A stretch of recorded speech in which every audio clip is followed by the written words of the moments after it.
Este é o segundo vídeo de uma série de 4 vídeos baseados nas oficinas de capacitação audiovisual realizados pela Conexão Jovem Espírita no mês de janeiro na FEEB.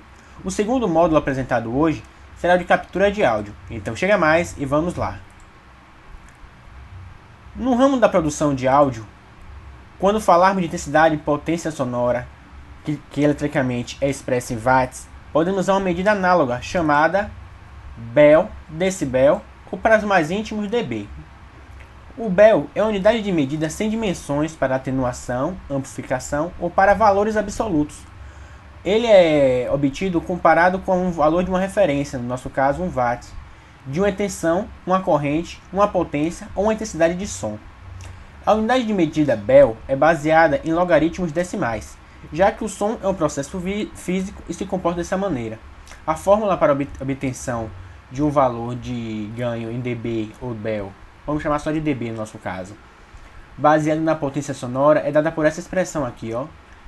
Um valor em dB é igual a 10 vezes o log da potência final sobre a potência inicial. Essa potência inicial é nossa potência que vai sofrer o efeito da atenuação ou amplificação, e essa potência final é a potência obtida depois de amplificar ou atenuar essa potência, no nosso caso aqui. Vamos lá. Uma observação importante quando falarmos de dB. Quando trabalharmos com dB positivo, por exemplo, mais 3 dB, estamos falando de uma amplificação, um aumento no som. Quando trabalharmos com dB negativo, por exemplo, menos 3 dB, no nosso caso aqui menos 20, está vendo? Estamos falando de atenuação ou diminuição no volume do nosso som. E quando trabalharmos com dB nulo, 0 dB, quer dizer que não houve alteração no nível de som. Ok, galera? Então vamos lá. Para facilitar nosso trabalho, nós podemos usar alguns valores de referência, que são esses aqui. Os valores de referência para trabalhar com dB, como nós estamos trabalhando com uma escala logarítmica, nós temos o 3 dB, que quer dizer que nossa potência de saída, o P2 aqui, vai ser o dobro da potência de entrada, o P1, ou seja, eu vou dobrar a minha potência sonora. O mais 10 dB, que quer dizer que a saída é 10 vezes maior que a entrada. Temos o menos 10 dB, olha, negativo, ou seja, é atenuação. Quando eu usar menos 10 dB, quer dizer que a saída é 10 vezes menor que a entrada. Se eu usar o valor de 20 dB, devido ao cálculo logarítmico, vamos ter que a saída é 100 vezes maior que a entrada. E no caso do menos 20, é o inverso. A saída vai ser 100 vezes menor que a entrada, ok? Seguindo o nosso assunto, você percebe que esse módulo de áudio ele é bem mais corrido que o de vídeo. Não temos muito o que falar, que ele é mais prático. Seguindo o nosso estudo, nós vamos entrar na parte de conversão analógica digital. Os sinais do mundo real são analógicos. Luz, som, por exemplo. Por essa razão é que os sinais do mundo real devem ser convertidos para digital através de um circuito chamado conversor digital analógico. Antes que possam ser manipulados por um equipamento digital, quando você grava a sua voz, por exemplo, ou usa uma solução de voz sobre IP em seu computador, você está usando um conversor analógico digital para converter sua voz, que é um sinal do tipo analógico, em uma informação digital. O que o conversor analógico digital faz é capturar amostras de sinal analógico ao longo do tempo. Aqui, por exemplo, essa onda aqui, tá vendo? Esse é o meu sinal analógico, ele se expressa através de uma forma de onda senoidal. O que eu vou fazer? Eu vou pegar pequenas amostras desse sinal, transformando esta onda circular em degraus de nível, tá vendo? E meu conversor, ele vai associar cada degrau desse, que é um nível de tensão, a uma combinação de uns e zeros, que meu computador vai entender. Agora a questão é, a frequência com que a amostragem irá ocorrer é chamada de taxa de amostragem, ou sample rate. Ou seja, o número de degraus que eu vou ter nessa conversão em analógico digital é o meu sample rate, ou taxa de amostragem.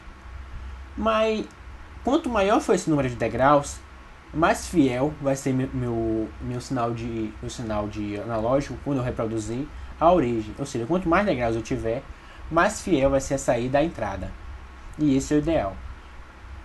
Mas quanto mais degraus eu tiver também, maior vai ser meus arquivos. Maior vai ser a informação obtida através deles, em vez de gerar arquivos maiores. Portanto, então, quantos degraus é o necessário, seria o ideal, para eu poder ter um sinal de áudio de qualidade, né? Eu tenho um sinal de áudio, uma reprodução da saída mais próxima da origem. Para isso, um cara chamado Nyquist criou um teorema. De acordo com o teorema de Nyquist, o sample rate, ou taxa de amostragem ideal, deve ser sempre o dobro da frequência que se deseja registrar. Como nós estamos falando das faixas de frequência do ouvido humano, que vai de 20 Hz a 20 kHz, então nós vamos pegar essa frequência de 20 kHz, vamos dobrar o valor dela, que vai nos dar 40.000 ou 40 kHz. Ou seja, essa frequência de 40 kHz é a ideal para que você possa capturar toda a informação necessária para uma ótima qualidade de áudio. Então, trabalhar com 44.1 kHz é mais que o suficiente. Os padrões de sample rate utilizados na gravação são esses três aqui mais utilizados, que é o de 44.100 Hz, que é utilizado para gravações de CDs de áudio, o 48.000 Hz, que é usado para gravações que vão ser gravadas em DVD, e 96.000 Hz, que é a gravação de áudio em Blu-ray. Esse 96.000 é tão alto, é já o dobro do anterior, porque ele já grava naquela configuração de 5.1, entendeu? Ok? Então vamos seguir com o assunto. Importante que eu vou falar. Quando a gente converter o sinal de analógico para digital, nós vamos ter uma faixa de dB, que eu vou falar mais posteriormente em volume. E essa faixa vai de menos 96 dB a 0 dB, entendeu? Lá mais à frente eu vou detalhar mais este ponto. Nosso próximo assunto a ser falado é o bitrate. O bitrate, como o nome já diz, é uma medida que determina a quantidade de dados transmitidos em uma determinada quantidade de tempo. Este termo é utilizado principalmente quando se fala de distribuição digital de vídeo e música. Ou seja, quando você for trabalhar com reprodução de áudio em broadcast, ou seja, divulgação em redes sociais, em YouTube, SoundCloud, como é o nosso caso do Conexão Jovem Espírita. Ou seja, quanto maior for o bitrate, mais informação da amostra é armazenada e mais fiel ao áudio também original também ele é. Ou seja, é importante a gente olhar dois fatores para ter um áudio de melhor qualidade, que é o sample rate, ou seja, a taxa de amostragem de amostras, e o bitrate, que é a velocidade de amostragem, ok? A quantidade de bits que vamos trabalhar na conversão de bitrates, através dessa tabelinha aqui, tá vendo? Vai nos dar os nossos valores, o range de dB que nós vamos ter. Nós trabalhamos em 16 bits, como eu já falei anteriormente, que vai de menos 96, tá vendo? A 0. Nós vamos ter a capacidade de armazenar 65.533 valores de tensão, que nos dá um range de 96 dB de áudio, tá vendo? Gravando em 24 bits, nós temos um valor muito maior, nos dá um range de menos 54 dB, ok? Para ter esse valor de menos de 24 bits geralmente é usado já quando a gente for em paralelo com o valor de 48 Hz ou 48.000 Hz ou 96.000 Hz. Quando a gente estiver gravando em 44.100, a gente pode usar muito bem o valor de 16 que é associado, ou seja, esse valor de 24 é para quando for gravar áudio para programas de vídeo, e o valor de 16 para quando for só programas de áudio. Alguns valores de bitrate utilizados, padronizados, que nós temos é o que? O 32 kbps, que é a qualidade para gravação de áudio AM. O 96 a 128 kbps. Esse kbps aqui, esses valores, já é a multiplicação pelo valor de bits, o número de bits, pelo seu sample rate. Quando você fizer essa multiplicação, vai dar esses valores aqui. O 192 kbps, qualidade de digital audio broadcast, que é o nosso caso, que o formato padrão para ele é o MP3, mas você também pode usar o ACC, porque o ACC, quando você aumentar essa qualidade de áudio para 256, ele vai dar arquivos de áudio menores, tá vendo? a discrepância entre o 192 e o 256 do MP3 é muito grande, mas no ACC você consegue manter o formato de arquivo, aumentando a qualidade, tá vendo? A compressão dele é mais suave. A compressão do MP3 é mais pesada. Aí, o que? Eu padronizei para o conexão Java Spirit que a gente grave em 192, tanto MP3 quanto AAC. Se você conseguir em AAC, é bom, porque você vai ter um arquivo menor para poder transferir para outras pessoas.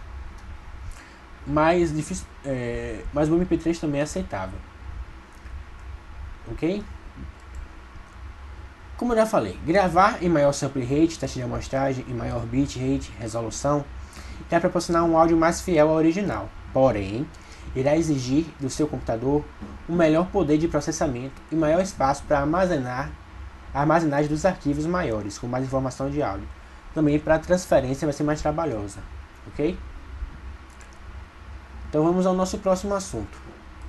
Nosso próximo assunto é mais relacionado à questão quando trabalharmos com mesa de áudio ou gravações usando microfones ou interfaces de áudio e mesas de mix, que é o nível de sinal. O que é o nível de sinal? Em áudio, nós podemos definir 3 níveis básicos para o nosso sinal. Esses níveis vai ser baseado na quantidade de dB dele e na quantidade de tensão. Ok? O primeiro nível da nossa cadeia é o nível de microfone, também chamado de nível de mic. Também conhecido como nível de baixo nível ou baixa impedância. Como já deve ter percebido, o nível mais baixo de um sistema de áudio opera numa faixa, ou nível de mic, que pode ir de menos 52 dB até menos 10 dB. Como o nome já diz, esta é a faixa em que os microfones trabalham. Devido ao baixíssimo nível do sinal, qualquer ruído é facilmente perceptível. Daí a importância de se trabalhar principalmente no nível de microfone com linhas balanceadas, que eu vou explicar posteriormente quando eu falar de ruídos. Nas mesas de som e consoles de entrada, as entradas de mic estão preparadas para receber sinais neste nível de densidade e por isso possuem baixa impedância de entrada. Ok? O nosso próximo nível da escada, tá vendo? Que é tipo uma escadinha aqui nesse esquema bem exemplificado, é o nível de linha. O nível de linha, também conhecido como line level, ou nível de sinal, onde operam os instrumentos musicais, violão, guitarra, contrabaixo e os eletrônicos, teclado, ele possui os sinais entre o nível de menos 10 dB e mais 30 dB. Ou seja, esses sinais já são um pouco mais altos, um pouco mais amplificados. Os sinais de mix geralmente saem de mesas de áudio, já saem nesse valor de line, entendeu? Que ele vai para os amplificadores principais. Seguindo a nossa escada, nós temos os sinais de alto-falante. Esses sinais, para a gente que trabalha com gravação em computador, nós não usamos muito. Por quê? Porque o nosso nível vai ser gravado até o nível de linha, vai ser transmitido via sinais digitais. Esse nível de alto-falante é para quando formos trabalhar em sistema de PA, ou seja, Public Address, que é entrega ao público, que é quando formos trabalhar com alto-falantes, exibições de som ao vivo. Vamos ter caixas de alto-falante, que esse áudio vai ter que ser entregue aos ouvintes, através dessas caixas de alto-falante. O nível de linha de saída do processador, ou seja, saída das mesas, interfaces, crossovers e qualquer outro equipamento de efeito, ele entrega os amplificadores de potência, que possuem a incumbência de amplificar os níveis e entregar os alto-falantes. Estes sinais possuem amplitude maior que mais 30 dB. Ok? Então, quando a gente for trabalhar aqui, a gente vai trabalhar, no caso, até o sinal de nível de linha, que vai ter um nível de saída de até mais 30 dB. Ok? Agora, umas observações importantes. As entradas de linha, que são essas aqui, que geralmente são usadas para cabos do modelo P10. Vou botar uma imagem agora. Este é o cabo P10. São projetadas para suportar o nível de linha, ou seja, tensões mais altas, e por isso ele tem uma impedância de entrada maior que as entradas de mic, que são essas aqui, que usam cabo XLR. Vou botar uma imagem para vocês verem aí. Esse é o cabo XLR.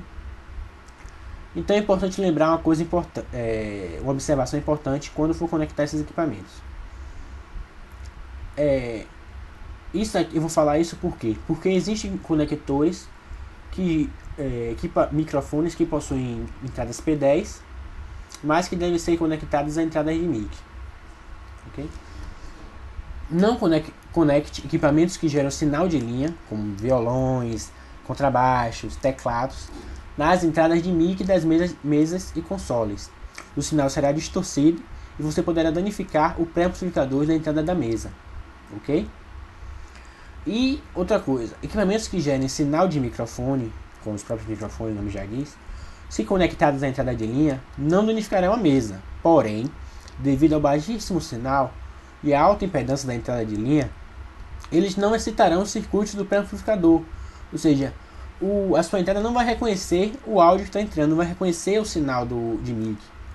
E provavelmente estarão carregados de ruído. Ok? Outra coisa, quando você conseguir gerar um sinal de mic que excite a entrada de linha, você vai ter que amplificar tanto esse sinal de mic que você vai estar amplificando também o ruído que ele transmite. E se esse sinal não estiver limpo de ruídos, você vai amplificar esse ruído e seu áudio vai estar repleto de ruídos. Vamos falar agora de volume. O volume não temos muito o que se falar. O volume é o nosso nível de entrada dos nossos sinais. Nós vamos poder acompanhar esse volume através de um display chamado VU, que é VU meter, que é a unidade de volume, que ele pode ser os analógicos, que é esse aqui, tá vendo? Que é através da setinha, que é os equipamentos mais antigos, ou digital, que é essas barras. Que ele vai nos mostrar qual é o nosso volume de sinal. Lembrando que essa escala aqui, como a gente já trabalhou, tá em dB, tá vendo? Aqui a gente pode associar os valores de dB que a gente está trabalhando. Como a gente já falou, os níveis de mic vai estar até menos 10 aqui. Os níveis de linha vai estar daqui até o mais 30. Aqui só vai até o mais 8. E o que é importante falar desse volume? Quando estivermos gravando, é necessário que nós padronizarmos o nosso volume de entrada até que ele fique nessa faixa amarela, tá vendo? Porque quando chegar nessa faixa vermelha, vai estar gerando uma distorção na entrada. Que essa distorção vai ser perceptível através de estouros de áudio e uma coisa chamada clipagem, que é uma distorção na sua voz, que vai gerar uma sensação de estouro. Então é para isso que nós saibamos maneirar o volume de nossa gravação para que possamos trabalhar. Esta escala aqui é de um equipamento de áudio analógico, que ele grava na faixa de menos 60 até mais 8. Mas como eu falei, quando falarmos de áudio digital, nós vamos estar gravando uma faixa de menos 96 até a faixa de 0. Então, quando trabalharmos essa escala de gravação em equipamentos digitais, o ideal é que você grave com seu pico até o nível de mais 6, ou menos 6, perdão, e o mínimo de menos 18, entre menos 18 e menos 6. Porque aí você vai ter uma gravação de qualidade perceptível e ocorre a chance de distorção é mínima. Lembrando que depois que você gravar esse áudio na edição, você pode aumentá-lo se for necessário. Então é mais ideal que a gente grave um áudio baixo e depois amplifique na pós-edição, do que a gente pegar um áudio gravado alto, cheio de distorções, e depois abaixar na edição. Que isso vai gerar quando você abaixar, essas distorções não vão ser eliminadas. Entendeu? Seguindo o assunto, no senso comum, a palavra ruído significa barulho, som ou poluição sonora não desejada. Para o ruído, nós vamos ter dois nomes geralmente associados a ele, que é ruído quando ele for algo momentâneo e passageiro, e quando ele for algo constante, tipo nessa forma de onda aqui, tá vendo? Esse sinal constante é um ruído. E ele é chamado, quando for constante assim, de hammer. Em uma primeira análise, mas existem maneiras de eliminar este ruído, ou hammer, e essas são algumas técnicas das mais usadas. Em uma primeira análise, podemos destacar algumas técnicas de redução dos ruídos citadas anteriormente, dentre os quais vale destacar blindagem, que é o exemplo dessa foto aqui. A blindagem é uma malha uma malha condutora que ela é posta ao redor dos nossos cabos, uma malha de um condutor, uma malha de cobre entrelaçada entre si, ao redor dos cabos que irão transmitir nosso sinal. Mas como é que essa malha funciona? Ela funciona através da teoria da gaiola de Faraday, que diz que o que? Uma corrente elétrica tende a se dissipar pelas extremidades do condutor. No caso dessa malha aqui, condutora, o ruído quando atingir esse cabo, ele vai se conduzir através dessa malha e vai impedir que os cabos interiores aqui sofram ação desse ruído. É tipo aquela gaiola de raios, em que a pessoa fica dentro da gaiola, mas não toma o choque, ok? Aterramento. O sinal de áudio ele é transmitido através de dois cabos paralelos. Um cabo que é o cabo de sinal, que vai ser transmitido o nosso sinal de áudio, e um cabo, geralmente da cor preta, chamado de terra, que vai estar o nosso sinal que vai estar a referência para o nosso sinal de áudio, entendeu? Ele vai determinar o zero da nossa faixa da nossa onda senoidal. Eu vou mostrar aqui agora um gráfico, e este zero vai ser representado pelo terra. Ok, voltando. Temos também uma técnica bem mais usada para quando trabalharmos sinal de mic, que é o balanceamento. O balanceamento ele é feito, vou passar o slide aqui, depois eu volto para explicar, através de uma transmissão especial. Lembra que eu falei que os sinais de áudio são transmitidos em dois cabos, onde um vai o sinal e o outro vai o terra? Quando trabalharmos com sinal balanceado, nós vamos transmitir o nosso sinal de áudio em três cabos, ok? Em um cabo vai o sinal de áudio positivo, normal, sendo transmitido. Em um vai o nosso terra. E no outro a gente vai também transmitir o sinal de áudio. Só que a gente vai transmitir esse sinal de áudio invertido do nosso sinal normal. Ele vai estar defasado em 180 graus, que isso vai gerar um sinal negativo, oposto, tá vendo? Aqui vai estar o positivo e aqui vai estar o negativo, ok? Quando o ruído agir sobre esse cabo, que vai estar com esses três fios dentro, o ruído vai atingir igualmente o sinal tanto o sinal positivo quanto o sinal negativo, ok? Eles vão ser afetados pelo mesmo ruído. E quando chegar ao final desse cabo, ele vai encontrar um dispositivo elétrico chamado diferenciador de eletricidade.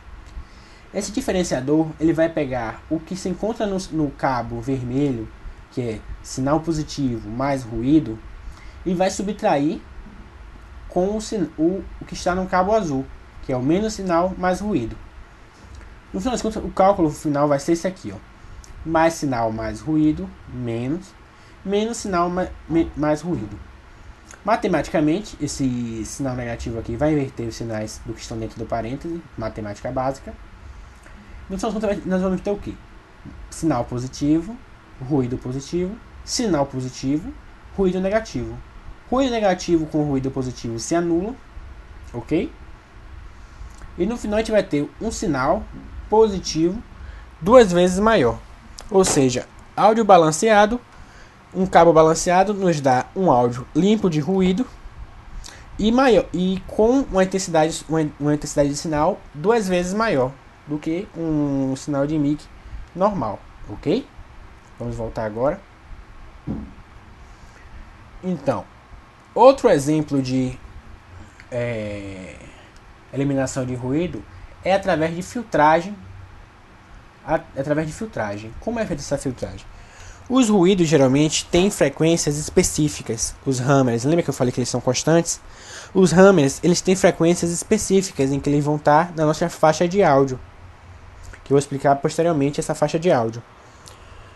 Qual é essa faixa? Eles geralmente são sinais mais graves, estão nas faixas de frequência mais baixas. Eu vou falar isso detalhadamente depois. Então nós usamos filtros de baixa frequência para que ele direcione esse ruído para o nosso terra e que não fique no nosso sinal de áudio, ok? Nós temos também o isolamento. que é o que? Através de técnicas de circuitos elétricos, que nós vamos separar as etapas de sinal para que o ruído não seja transmitido de uma etapa para outra. Entendeu? Por exemplo, através de transformadores que isolam duas etapas de um circuito elétrico, impedindo que o ruído passe. Entendeu? Ele também faz o casamento de impedância, que é a técnica, e seria a nossa próxima, seria a técnica 7, que é o circuito de controle de nível de impedância. Ou seja, circuitos que vão identificar o nível de impedância da sua entrada, se ela é alta impedância, sinal de linha, ou baixa impedância, sinal de mic, e vão fazer essa correção. E vão fazer essa transferência automática do sinal da entrada de mic para a linha. Alguns equipamentos têm uma chave, tem chaves que possibilitam fazer essa transição. Equipamentos que recebem entradas que recebem tanto equipamento de linha como equipamento de mic, tem uma chave seletora que você pode selecionar se você quer que essa entrada haja como entrada de mic ou entrada de linha, ok? Então, seguindo. Tem a separação e orientação, que é através da questão do terra, que você orienta para onde o sinal vai. Tem os projetos de cabo, que engloba isolamento dos cabos, evitar que cabos de áudio estejam enrolados com o cabo de alimentação dos equipamentos, porque isso gera indução nos cabos de áudio, que é um ruído. E técnica de cancelamento de alguma frequência, que são filtros por frequência, como eu já falei, que é outra técnica de filtragem. Mas nem todo ruído é ruim. Existem dois tipos de ruído que são ruídos, digamos, ruídos bons, que são ruídos usados para teste, que é o ruído branco e o ruído rosa. O ruído branco, ele é um ruído descoberto acidentalmente na época da televisão, que é aquele ruído de quando a televisão está sem sinal, que fica aquele chiado que algumas pessoas não gostam. Este ruído ele se comporta de determinada maneira. Ele é decadente em frequências muito baixas e muito altas, mas ao longo de toda essa faixa de frequência aqui, ele é constante. Já ele é usado para testar a resposta de frequência de equipamentos, de caixa de som, para ver quais as frequências que a caixa de som realmente está respondendo. E temos o ruído rosa. O ruído rosa, ele não é linear, ele é variável de acordo com o aumento da frequência. Quanto maior a frequência dele, quanto mais a gente aumenta a frequência, menor vai ser o nível de áudio desse ruído, ok?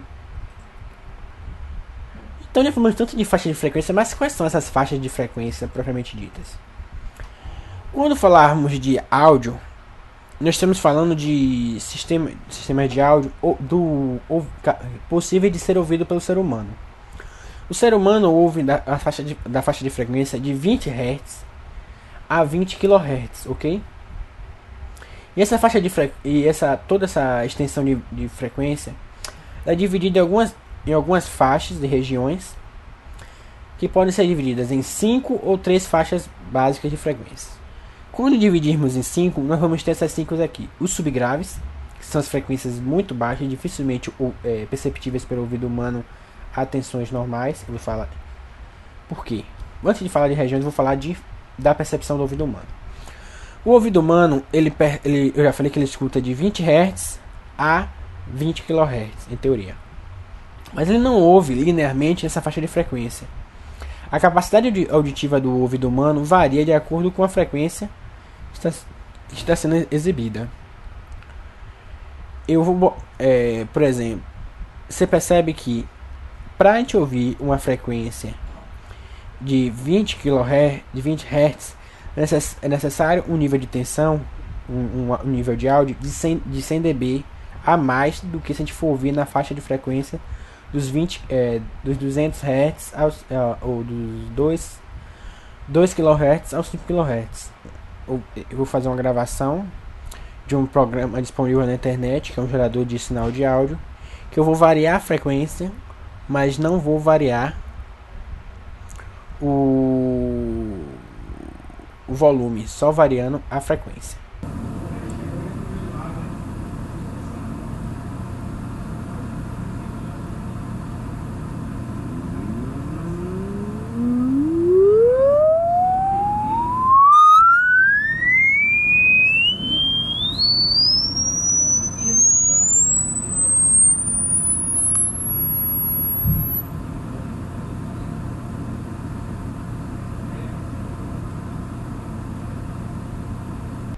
Ok, voltamos. Viram como é a resposta de a resposta do ouvido humano à variação de frequência? Ok. Vamos falar agora dessas regiões, como elas são chamadas. As regiões de 20 a 60 Hz são chamadas de subgraves. As regiões que vão a região que vai de 60 Hz a 250 Hz são chamadas de graves. Quando dividirmos só em 3 regiões, chamadas graves, médios e agudos, os graves vão ser englobados em tudo isso aqui, de 20 a 250, entendeu? Os médios graves vai ser essa frequência de 250 a 2 kHz, também chamada de médios, na divisão em 3 faixas. E os agudos, que vão ser divididos em 2 faixas de médio agudos e agudos, que vai de 2 kHz a 20 kHz, ok? E agora que nós já entendemos como funciona a audição humana e quais são as faixas de audição ouvido pelo ser humano, vamos às técnicas propriamente ditas de captura, ok? A primeira técnica de captura que eu vou falar é a técnica de captura usada em microfones, que é o windscreen. O windscreen, ou também chamado de barra-vento, ele é uma esponja que vai cobrir a cápsula do microfone para evitar que as ações de vento e até a nossa fala, o ar que sai da nossa boca durante a fala, cause muita zoada na cápsula do microfone. Ele é um filtro. Ele não vai impedir que minha voz chegue até o microfone, mas o vento, como tem uma força bem mais fraca devido à distância, ele não vai ser perceptível, ok? Seguindo, técnica de captura, nós temos os filtros. Como eu já falei, o som ele varia, ele tem uma faixa de frequência de 0 a 20 Hz a 20 kHz. E eu posso selecionar qual frequência eu quero ser eliminada, qual faixa de frequência eu quero ser eliminada através de filtros. Os 4 filtros que existem são passa baixa, e como o nome já diz, ele permite que as frequências baixas, ou seja, frequências graves, mantenham-se linear, e ele vai atenuar ou diminuir as frequências mais altas. A frequência que vai ser abaixada é determinada pela minha frequência de corte, o F0 aqui, vai determinar a partir de qual frequência ele vai começar a atenuar. Você percebe que a partir da atenuação, eu tenho 3 linhas de atenuação aqui, né? Isso nos diz o quê? Nos diz a eficiência do nosso filtro. Quanto mais rápida for a atenuação, ou seja, quanto mais ele atenuar, quanto mais, por exemplo, eu determino a frequência de corte aqui. Quanto mais próxima for a minha curva da frequência de corte, melhor é meu filtro, ok? Ou seja, quanto mais reta for a queda, quanto mais rápida for a queda de nível com relação à frequência, melhor é meu filtro. Continuando, nós temos o filtro passa alta, que como o nome já diz, através de uma frequência determinada, ele vai permitir que as frequências acima dela passem normalmente, e as frequências abaixo dela vão ser diminuídas de acordo com a distância da minha frequência determinada para baixo, as graves. Tem os filtros de banda, que é o filtro passa-faixa, o filtro passa-banda, que eu vou determinar uma frequência central, e as frequências mais próximas eu vou determinar uma banda de frequência, uma frequência inicial e uma frequência final. Essa faixa de frequência determinada vai ser mantida linear, e a faixa que eu não quero vai começar a ser atenuada. E tem o filtro oposto, porque o filtro rejeita a faixa, que eu vou selecionar uma faixa que vai ser rejeitada, uma faixa que vai ser atenuada, entendeu? E já que eu posso, como eu já falei, eu tenho os filtros, mas eu também posso controlar este áudio através de controle de faixa de frequência. Como é que funciona esse controle de faixa de frequência? Também é conhecido como equalização. Como eu falei, o som vai se comportar variável através das frequências no ouvido humano. A função do equalizador em um estúdio é permitir correções no campo harmônico, ou seja, no campo da frequência de áudio, atuando sobre as frequências específicas ou faixa de frequências, tendo nesse caso uma frequência central e uma faixa de abrangência das frequências que pode variar conforme dito abaixo. Ou seja, através de um dispositivo chamado espectro de frequência, que é este aqui, que vai nos mostrar qual é o nível sonoro em cada frequência de áudio, tá vendo? Ou seja, quanto mais bandas eu tiver num espectro melhor, que vai me mostrar detalhadamente. Você percebe que o nível de áudio da gravação varia de acordo com cada frequência. E o ideal é que? O ideal é que para o ouvido humano, todas essas frequências estejam lineares. Que seja corrigido de tal modo que ela esteja o mais linear possível no espectro. Ok? Para equalizar um áudio, nós temos dois tipos de equalizador. O equalizador fixo, que é este aqui dessa imagem, que as frequências dele e as bandas já são fixas, determinadas, e eu só altero o ganho que eu vou dar em cada frequência.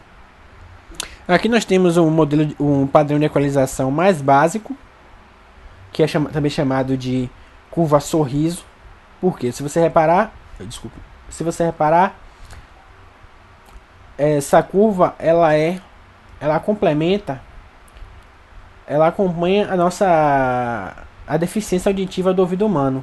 Ou seja, ele dá um ganho maior nas frequências que o ouvido humano tem mais dificuldade de perceber, e atenua as frequências que o ouvido humano ouve com mais qualidade. Quando sobreposto sobre a curva de capacidade auditiva do ser humano, ele vai tornar nosso áudio mais linear, ok? E este é um controle de faixa de equalização, controle por faixa de frequência com um gráfico, um equalizador fixo. Mas nós temos um equalizador gráfico. No equalizador gráfico nós vamos ter controles que são importantes, que vai ser, eu vou mostrar agora, exemplificar para vocês aqui, um equalizador gráfico. Tá vendo? Este aqui é um equalizador gráfico, no caso do Adobe. Eu estou usando esse equalizador gráfico para mostrar para vocês aqui. Tá vendo? Eu tenho vários pontos, eu vou zerar aqui ele. Cadê? Ok. 100 pontos. Nós temos nosso equalizador gráfico. O que o equalizador gráfico nos dá? Eu posso botar quantos pontos de frequência eu quiser, ok? Eu posso escolher a frequência central. O controle que eu tenho, tá vendo? Os hertz, ele mostra aqui a frequência a faixa de frequência que eu vou estar trabalhando. O ganho, o dB que eu vou dar em determinadas frequências, tá vendo? Você percebe que quando eu aumento essa frequência, eu tenho uma banda de trabalho, que é essa banda de frequência, que vai ser determinada, que eu posso controlar aqui, tá vendo? Quanto mais fina ela for, quanto mais fina for minha banda de frequência, melhor é o meu equalizador, ok? E é isso. O equalizador gráfico é isso. Eu posso determinar o jeito que eu quiser a minha onda de frequência, do jeito que eu quiser, como eu quiser trabalhar ela. Eu posso criar as mais variadas curvas. Você vê que aqui eu tenho vários presets de equalização já predefinidos para algumas coisas, por exemplo, vocal, destaque de voz.